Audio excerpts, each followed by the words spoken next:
So we will ready the pan, the frying pan. We put the cooking oil and then ready for the potato and carrots to be fried to make it golden first. Pag golden na siya guys, pwede na siya. So we will make it frying together na guys. Yan, para ano siya, mabilis. Pwede siyang separated i-fry. Pero what I did is for easy and very quick. Yun, together ko na siyang fin-fried sa pan.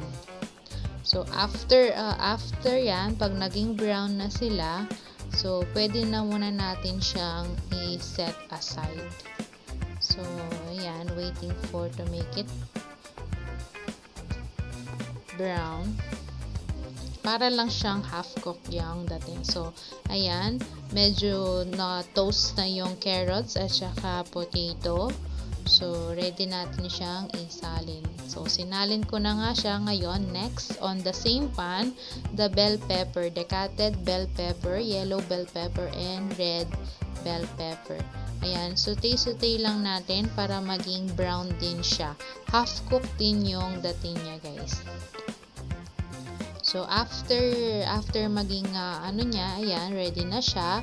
So, iset aside na rin natin siya together with the potato and carrots already cooked, half-cooked. Ayan na siya, guys. So, set aside. Later, gagamitin natin. So, ngayon, ito, isaute muna natin ang onion.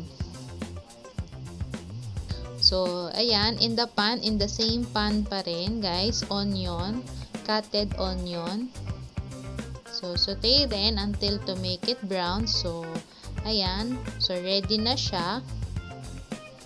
I will put now the cutted chicken. So, I make it cutted in a cube size. Breast chicken ang ginamit ko. Pero, usually guys, mas masarap siya kung may bone siya. So, gagamit tayo ng ginger powder. Pwede din gumamit ng yung ginger talaga na veggie. Isaute nyo lang siya tapos isabay sa onion. But for this one, kasi bata yung kakain, so ground powder garlic ang ginamit ko. And then garlic powder as well kasi ayaw niya nang nakakalasa ng yung real garlic na veggie nung batang alaga ko. So, ayan, garlic powder, sprinkle lang, and then salt, sprinkle salt. Yan, tansyahin nyo lang guys, pero hindi naman too much salt, depende sa taste nyo. So, sprinkle salt lang tayo. And then, ayan, i-saute din natin siya guys. Saute natin para umano yung mga seasonings natin sa chicken.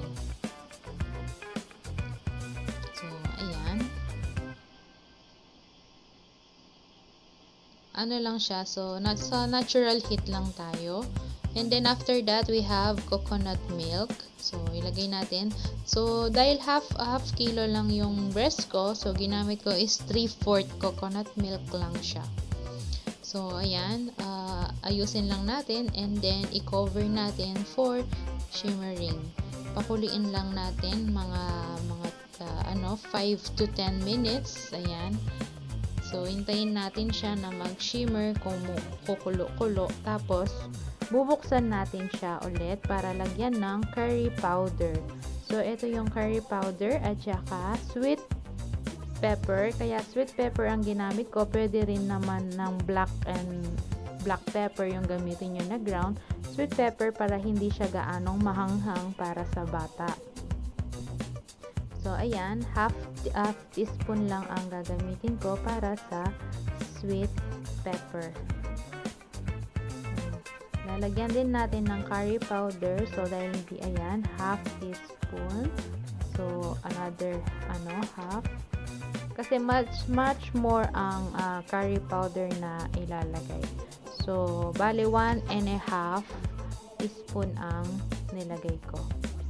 So, ayan, shimmer. Ayan, pag ano na siya, i-cover ulit natin siya for shimmering to absorb the condiments. Ayan, shimmering it 10 minutes. For while waiting, guys, ayan, 10 minutes yung shimmering niya. So, ready na ang ating mga cooked veggies, yung bell peppers, tsaka potato and the carrots. Ayan. So, kumulo na siya after 10 minutes. Ilagay na natin yung ating mga cooked veggies together. So, kaya half cook guys kasi maluluto pa siya. So, half cook natin siyang finried kanina. Ayan. So, i-shimmer lang natin siya ng konti and then to be ready after. So, inayos ko lang siya. Then, ka-cover ulit natin siya. So, ayan guys. After natin kinover, 5 minutes. Yung mga 5 minutes lang to make it shimmering. So, ayusin mo lang, tapos mag-ano na siya para ma-cover ulit natin kasi para yung mixture. Ayan, looks so yummy guys. Ayan, so ready na ang ating chicken curry na very quick and easy recipe. Ayan, para sa mga bata na hindi po siya mahanghang at hindi rin siya maalat. So, ready for serving. Isi-serve ko na po siya ng unti-unti.